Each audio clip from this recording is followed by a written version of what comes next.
Choice से भारत में रहा था, हमें किसी ने धक्का नहीं दिया था, जिसको जाना था वो चला गया था। पर आज मुसलमान अगर यहाँ है तो अपने शौक़ से है, और हमें भारत पे नाज है, क्योंकि जब हम नमाज़ पढ़ते हैं हम सजदा भी इस ज़मीन पे करते हैं, और जब मर के जाएंगे तो दफनाए भी इसी कब्र में जाएंगे, इसी भारत की मिट्टी में जाएंगे। तो ये इमरजेंसी। और सुनिए, करप्शन की बात आप कर रहे हैं, डेटा उठा के देख लीजिए, तौसीफ रहमान पॉलिटिक्स छोड़ देगा। पॉलिटिक्स छोड़ दूंगा मैं, माफ़ी मांग कर छोड़ूंगा, वो भी माफ़ी ऐसे नहीं मांगूंगा, कान पकड़ के 10 बार उठा बैठी करूंगा। दी इंडियन खबर में 60% लोगों के ऊपर केस है, एफआईआर किया हुआ, दर्ज किया हुआ है, क्रिमिनल केसेस है जो इनके एमपी हैं, जो भाजपा के एमपी हैं। मगर वॉशिंग मशीन गवर्नमेंट है आपकी ना, आपकी वॉशिंग मशीन गवर्नमेंट, इसलिए तो आप उसको नहीं दिखाएंगे, आप नहीं दिखाएंगे, क्योंकि वॉशिंग मशीन गवर्नमेंट है। तो आप कैसे दिखा देंगे? क्योंकि जब आप 3 दिन पहले कहते हैं 70,000 करोड़ का घपला करने वाला कोई पार्टी है तो वो एनसीपी है, हाल फिलहाल की बात है। 3 दिन के बाद आपने अजीत दादा को अपने पार्टी में ले लिया, उसी 70,000 करोड़ के फ्रॉड को अपने पार्टी में ले लिया। क्यों ले लिया? कि नहीं तौसीफ साहब, आप झूठे हैं, आप मक्कार हैं, आप फ्रॉड हैं। मेरे घर में नरेंद्र मोदी गवर्नमेंट के तरफ से, बीजेपी सरकार की तरफ से हर महीना 500 रुपया में एलपीजी पहुंच रहा है। मुझे आप रोशनी डालिए, और अगर ये बात साबित होती है तो मैं दी इंडियन खबर के कल ही या 2 दिन के बाद मैं आके आपसे हाथ जोड़ के माफ़ी मांगने को तैयार हूं। ये मेरा चैलेंज है, मैं माफ़ी मांगने को तैयार हूं। अच्छा, ठीक। जिस नूह में मोनू मानेसर ने कहा कि तुम सालों रास्ते में खड़े रहना, तुम्हारा जीजा आ रहा है, तो क्या वो 20,000 औरतों का शौहर है? ऐसी ऐसी टिप्पणी, ऐसी ऐसी बातें अगर आप बोलेंगे तो कहीं ना कहीं दंगा तो भड़केगा।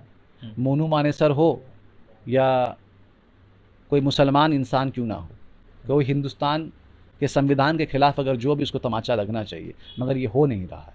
कि अगर सबसे बड़ा कोई स्कैम हुआ है भारत में, और ये सारे पढ़े लिखे लोग, ये सारे बिजनेसमैन, ये सब लोग मानेंगे मेरी बात कि सबसे बड़ा अगर स्कैम है तो वो नोटबंदी का स्कैम था।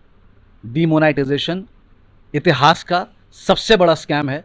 इससे बड़ा स्कैम आपको और नहीं चाहिए, आपको नहीं चाहिए। चाइना हमारा फिलहाल दुश्मन है, मगर उसी चाइनीज़ कंपनी से आपने पैसे लिए, इसलिए आप पीआईएल नहीं कर पा रहे।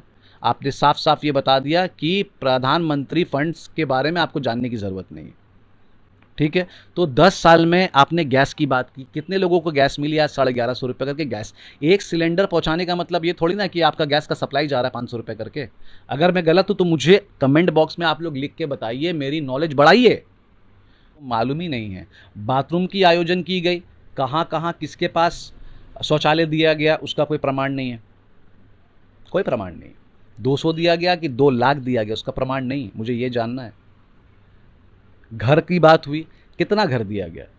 अगर 150 करोड़ में 70,000 करोड़ गरीब लोग हैं, तो क्या 70,000 मतलब 70% को वो पहुंचा? गोगोई कौन है? पीयूष गोयल कौन है? जय शाह कौन है? कौन है ये लोग? धर्मेंद्र प्रधान कौन है? लिस्ट है मेरे पास, नाम नहीं पढ़ पाऊंगा, इतना लिस्ट है। और टेरर अटैक, आतंकी हमले, 50 से 55 लोग किसी के बेटे हैं, किसी के भांजे हैं, किसी का दामाद है। ये लोग कहते हैं, देखिए मतलब बचपना वाला बात है। स्मृति ईरानी वो हैं जो प्याज के दामों को लेकर, गैस के दामों को लेकर, साड़ी पहनकर, महिला हैं, साड़ी पहनकर, मगर उनका पल्लू भी गिर रहा था, पर वो देश के प्रति कितनी संवेदनशील थी वो, कि बीच रास्ते में बैठ के वो प्रोटेस्ट कर रही थी। आज टमाटर का दाम जब बढ़ गया, गैस का दाम बढ़ गया, सब चीज़ का दाम बढ़ गया, मगर उनका घर तो चल रहा है। पहले शायद वो टाट की साड़ी पहन रही होंगी, आज तो बनारसी सिल्क पहन के घूम रही हैं, क्योंकि वो तो एमपी बन गई, मंत्री बन गई हैं। तो ऐसे लोगों का टिप्पणी लेना मेरे ख्याल से इंपॉर्टेंट नहीं। लोगों को पता है कि स्मृति ईरानी क्या चीज़ है। और रही बात वीडियो की, तो मैंने वीडियो देखा है, और एग्जैक्टली वीडियो में ये हुआ कि वो अधीर बाबू को कह रहे थे कि अधीर जी आप बैठिए, और उन्होंने स्पीकर को ऐसे करके फ्लाइंग किस दिया। और राहुल गांधी मुझे नहीं लगता कि इतने इमेच्योर होंगे कि एक शादीशुदा औरत को वहाँ पर फ्लाइंग किस देंगे। और सबसे बड़ी बात है, वो एक पढ़े लिखे व्यक्ति हैं और उनके अंदर तमीज़ है, जहाँ तक मैंने देखा है। तो वो तो ऐसे नहीं करेंगे कि औरतें वहाँ पर बैठी हैं और वो फ्लाइंग किस दे रहे हैं, ऐसा तो नहीं हो सकता। कौन सी आज़ादी है? क्या मुसलमान इस देश में आज़ाद है? क्या दलित इस देश में आज़ाद है? क्या ओबीसी एसटीसी वाले क्या इस देश में आज़ाद हैं? क्या मटुआ समाज इस देश में आज़ाद है? जो जंगल में आदिवासी, क्या वो आज़ाद हैं? कौन आज़ाद है? क्या वो एक ही कम्युनिटी है जिनको नरेंद्र मोदी देखना चाहते हैं? क्या उनकी आज़ादी है? क्या सनातन धर्म बनना चाहिए इस रिपब्लिक स्टेट में? नरेंद्र मोदी के चेहरे पर हुई, उसको देखी के वोट दिया गया, मगर जिसको आपने वोट दिया वो गायब है। वो मणिपुर के ऊपर बात नहीं करना चाहता।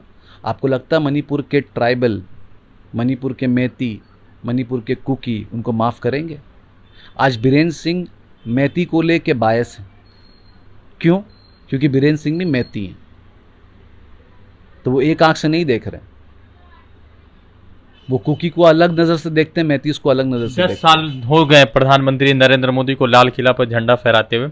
इन 10 सालों में क्या कुछ बेहतर हुआ है, और क्या 2024 में फिर से मोदी जी आ रहे हैं? ये बेहतर हुआ, ये तो आपको सवाल लेकर आना चाहिए था मेरे पास रज़ा साहब, कि ये हुआ, ऐसा हुआ, ऐसा हुआ, ऐसा हुआ, तब शायद मैं जवाब देता। मुझे तो मालूम ही नहीं है। बाथरूम की आयोजन की गई, कहाँ कहाँ किसके पास शौचालय दिया गया, उसका कोई प्रमाण नहीं है, कोई प्रमाण नहीं। 200 दिया गया कि 2 लाख दिया गया, उसका प्रमाण नहीं। मुझे ये जानना है। घर की बात हुई, कितना घर दिया गया? अगर 150 करोड़ में 70,000 करोड़ गरीब लोग हैं, तो क्या 70,000 मतलब 70% को वो पहुंचा, घर मिला? इसका कोई डेटा नहीं है। इसका कोई डेटा क्यों नहीं है? आपके पास करोड़ों लोग बैठे हैं, आपके पास करोड़ों रुपया बैठा है, डेटा क्यों नहीं है आपके पास? आपके पास जो प्रधानमंत्री फंड्स जो है, इतने पैसे जो आए हैं, उसका पीआईएल कोई क्यों नहीं कर सकता है? उसका डेटा आप हमें क्यों नहीं दे सकते हैं? क्योंकि आप इसलिए नहीं दे सकते कि जिस चाइनीज़ कंपनी के साथ आपको पैसा मिल रहा है, उस कंट्री के साथ तो आप लड़ाई कर रहे हैं। आप तो हिंदुस्तान में यही दिखा रहे हैं, भारत में, कि चाइना हमारा फिलहाल दुश्मन है, मगर उसी चाइनीज़ कंपनी से आपने पैसे लिए, इसलिए आप पीआईएल नहीं कर पा रहे। आपने साफ साफ ये बता दिया कि प्रधानमंत्री फंड्स के बारे में आपको जानने की ज़रूरत नहीं है। ठीक है, तो 10 साल में आपने गैस की बात की, कितने लोगों को गैस मिली? आज 1150 रुपये करके गैस। एक सिलेंडर पहुंचाने का मतलब ये थोड़ी ना कि आपका गैस का सप्लाई जा रहा है 500 रुपये करके। अगर मैं गलत हूं तो मुझे कमेंट बॉक्स में आप लोग लिख के बताइए, मेरी नॉलेज बढ़ाइए कि नहीं तौसीफ साहब आप झूठे हैं, आप मक्कार हैं, आप फ्रॉड हैं। मेरे घर में नरेंद्र मोदी गवर्नमेंट के तरफ से, बीजेपी सरकार की तरफ से हर महीना 500 रुपया में एलपीजी पहुंच रहा है। मुझे आप रोशनी डालिए, और अगर ये बात साबित होती है तो मैं दी इंडियन खबर के कल ही या 2 दिन के बाद मैं आके आपसे हाथ जोड़ के माफी मांगने को तैयार हूं। ये मेरा चैलेंज है, मैं माफी मांगने को तैयार हूं। अच्छा ठीक है, तो एक सवाल है कि प्रधानमंत्री नरेंद्र मोदी ने कहा कि भ्रष्टाचार कम हो गया। क्या आपको लगता है कि कुछ भी भ्रष्टाचार में कमी आई? दूसरा, उन्होंने कहा कि परिवारवाद पर छुटकारा मिला है, टेरर अटैक कम हुए। तो इन 3 सवालों को किस तरह से देख रहे हैं? क्या कुछ बदला है? हिंदुस्तान के मौजूदा और तारीख गवाह है कि अगर सबसे बड़ा कोई स्कैम हुआ है भारत में, और ये सारे पढ़े लिखे लोग, ये सारे बिजनेसमैन, ये सब लोग मानेंगे मेरी बात कि सबसे बड़ा अगर स्कैम है तो वो नोटबंदी का स्कैम था। डीमोनेटाइजेशन इतिहास का सबसे बड़ा स्कैम है। इससे बड़ा स्कैम आपको और नहीं चाहिए, आपको नहीं चाहिए, और इसके बारे में बोलना ही नहीं चाहता हूँ। परिवारवाद, सचिन पायलट कौन है, गोगोई कौन है, पीयूष गोयल कौन है, जय शाह कौन है ये लोग, धर्मेंद्र प्रधान कौन है? लिस्ट है मेरे पास, नाम नहीं पढ़ पाऊंगा, इतना लिस्ट है। और टेरर अटैक, आतंकी हमले, 50 से 55 लोग, किसी के बेटे हैं, किसी के भांजे हैं, किसी का दामाद है। ये लोग कहते हैं कांग्रेस का दामाद का ये चलता है, वो चलता होगा, मैं डिनाई नहीं कर रहा हूँ। इनका नहीं चल रहा है, इनका नहीं चल रहा है, इनका भी तो चल रहा है। किसका नहीं चल रहा है? इनका भी तो चल रहा है। और रही बात, और सुनिए, करप्शन की बात आप कर रहे हैं, डेटा उठा के देख लीजिए। तौसीफ रहमान पॉलिटिक्स छोड़ देगा, पॉलिटिक्स छोड़ दूंगा मैं, माफी मांग कर छोड़ूंगा। वो भी माफी ऐसे नहीं मांगूंगा, कान पकड़ के 10 बार उठा बैठी करूंगा दी इंडियन खबर में। 60% लोगों के ऊपर केस है, एफआईआर किया हुआ, दर्ज किया हुआ है, क्रिमिनल केसेस है जो इनके एमपी हैं, जो भाजपा के एमपी हैं। मगर वॉशिंग मशीन गवर्नमेंट है आपकी ना, आपकी वॉशिंग मशीन गवर्नमेंट, इसलिए तो आप उसको नहीं दिखाएंगे, आप नहीं दिखाएंगे, क्योंकि वॉशिंग मशीन गवर्नमेंट है तो आप कैसे दिखा देंगे? क्योंकि जब आप 3 दिन पहले कहते हैं 70,000 करोड़ का घपला करने वाला कोई पार्टी है तो वो एनसीपी है, हाल फिलहाल की बात है। हाँ। 3 दिन के बाद आपने अजीत दादा को अपने पार्टी में ले लिया, उसी 70,000 करोड़ के फ्रॉड को अपने पार्टी में ले लिया। क्यों ले लिया? क्यों ले लिया आपने? बिकॉज आप वॉशिंग मशीन गवर्नमेंट चलाते हैं। जितने चोर, उचक्के, रेपिस्ट, मर्डरर, हेमंत बिस्वास पानी चोर, ले लिया आपने उसको। जितने भी कोई भी हैं, आप हमारे दल में आ जाइए, हम आपको पाक साफ बना देंगे, हम आपको अमृत पिला देंगे, आप बन जाएंगे मौलाना और पंडित। करप्शन की बात मत करिए, इनकी करप्शन ऐसा है, कुछ लोग करप्शन करते हैं तो उनके मोच में दाग लग जाता है, कुछ करप्शन करते हैं तो उनके मोच में दाग नहीं लगता, वो हजम कर जाते हैं। और ये सारा चीज़ इनके जाने के बाद एक एक करके बाहर आएगा। ये तो इंशाल्लाह इनका आखिरी साल है। 2024 में तो झंडा कहाँ से लहराएंगे मुझे नहीं पता, शायद एमपी तो होंगे, क्योंकि अपने तो वाराणसी से शायद वो जीतेंगे या ज़माना जब्त होगा, मुझे बोलना मुश्किल है, पर हाँ ये देखेंगे ज़रूर कि इनके साथ क्या होगा। एक आखिरी सवाल, राहुल गांधी अभी आखिरी दिनों में लगातार जो है ताबड़तोड़ रहे हैं। तृणमूल कांग्रेस की महुआ मोइत्रा जी बहुत ताबड़तोड़ तरीके से बोल रही थी। सवाल यह है कि राहुल गांधी के फ्लाइंग किस पर स्मृति ईरानी ने कहा कि जो है अपमान हुआ, और बाकी लोगों ने कहा कि राहुल गांधी ने स्मृति ईरानी को फ्लाइंग किस कहा, जो भाजपा की। आपको क्या लगता है कि इस पूरे फ्लाइंग किस रॉ को किस तरह से देखा आपने, जो लगातार चलता रहा? अभी भी सोशल मीडिया पर कुछ लोग लिख रहे हैं लगातार। देखिए, मतलब बचपना वाला बात है। स्मृति ईरानी वो हैं जो प्याज के दामों को लेकर, गैस के दामों को लेकर साड़ी पहनकर, महिला हैं, साड़ी पहनकर, मगर उनका पल्लू भी गिर रहा था, पर वो देश के प्रति कितनी संवेदनशील थी वो, कि बीच रास्ते में बैठ के वो प्रोटेस्ट कर रही थी। आज टमाटर का दाम जब बढ़ गया, गैस का दाम बढ़ गया, सब चीज़ का दाम बढ़ गया, मगर उनका घर तो चल रहा है। पहले शायद वो टाट की साड़ी पहन रही होंगी, आज तो बनारसी सिल्क पहन के घूम रही हैं, क्योंकि वो तो एमपी बन गई, मंत्री बन गई हैं। तो ऐसे लोगों का टिप्पणी लेना मेरे ख्याल से इम्पॉर्टेंट नहीं। लोगों को पता है कि स्मृति ईरानी क्या चीज़ है। और रही बात वीडियो की, तो मैंने वीडियो देखा है, और एग्जैक्टली वीडियो में ये हुआ कि वो अधीर बाबू को कह रहे थे कि अधीर जी आप बैठिए, और उन्होंने स्पीकर को ऐसे करके फ्लाइंग किस दिया। और राहुल गांधी मुझे नहीं लगता कि इतने इमेच्योर होंगे कि एक शादीशुदा औरत को वहाँ पर फ्लाइंग किस देंगे। और सबसे बड़ी बात है, वो एक पढ़े लिखे व्यक्ति हैं और उनके अंदर तमीज़ है, जहाँ तक मैंने देखा है। तो वो तो ऐसे नहीं करेंगे कि औरतें वहाँ पर बैठी हैं और वो फ्लाइंग किस दे रहे हैं, ऐसा तो नहीं हो सकता। ये गलत बात है और इसकी पुष्टि करनी चाहिए। बात ख़त्म हो गया। स्पीकर वहाँ थे, स्पीकर को मालूम है उनको किस मिला कि किसी और को मिला, फ्लाइंग किस किसी और को मिला। मगर देखिए रज़ा, सबसे बड़ी बात है कि आज ये सब सारी बातें जो आप भी कर रहे हैं, ये डाइवर्ट इश्यूज़ है, हम इनसे डाइवर्ट हो रहे हैं। मैं आज आज़ादी के उत्सव में ये पूछना चाहता हूँ आपके व्यूवर्स से, क्या हम सच में आज़ाद हैं? हमारी आज़ादी कहाँ है? कौन सी आज़ादी है? क्या मुसलमान इस देश में आज़ाद है?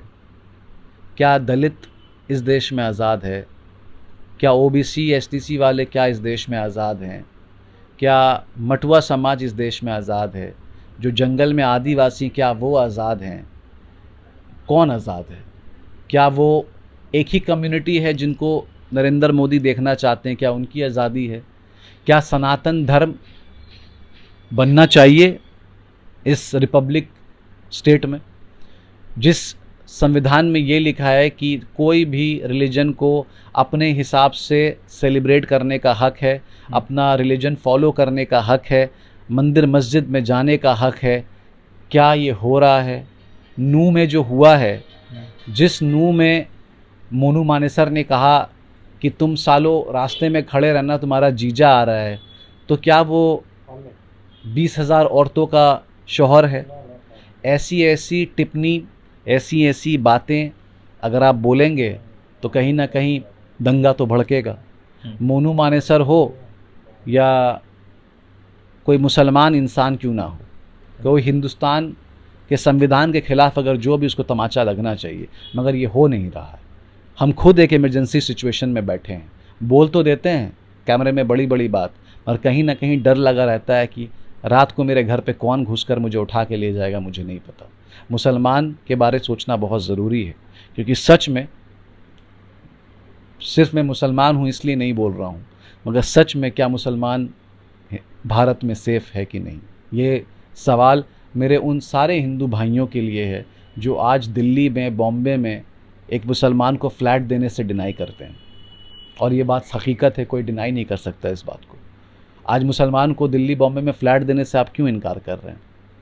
मुसलमान अपने चॉइस से भारत में रहा था, हमें किसी ने धक्का नहीं दिया था, जिसको जाना था वो चला गया था। पर आज मुसलमान अगर यहाँ है तो अपने शौक़ से है, और हमें भारत पे नाज है, क्योंकि जब हम नमाज़ पढ़ते हैं, हम सजदा भी इस ज़मीन पे करते हैं, और जब मर के जाएंगे तो दफनाए भी इसी कब्र में जाएंगे, इसी भारत की मिट्टी में जाएंगे। तो ये इमरजेंसी सिचुएशन बहुत बड़ी है। जब आप trillion dollar company, trillion dollars की बात करते हैं, वहीं पर 70% लोग जो भूखे सोते हैं। आप जब अंबानी, अदानी की बात करते हैं कि हमने ये ख़रीद लिया, वो ख़रीद लिया, वो तो जिनके पास पैसे आपने वो ख़रीद लिया। आपने पर ये सोचा कि आज दाल रोटी कौन खाएगा, किसको पैसे मिलेंगे, कौन खाना खाकर जाएगा, ये सोचना एक बहुत महत्वपूर्ण बात है।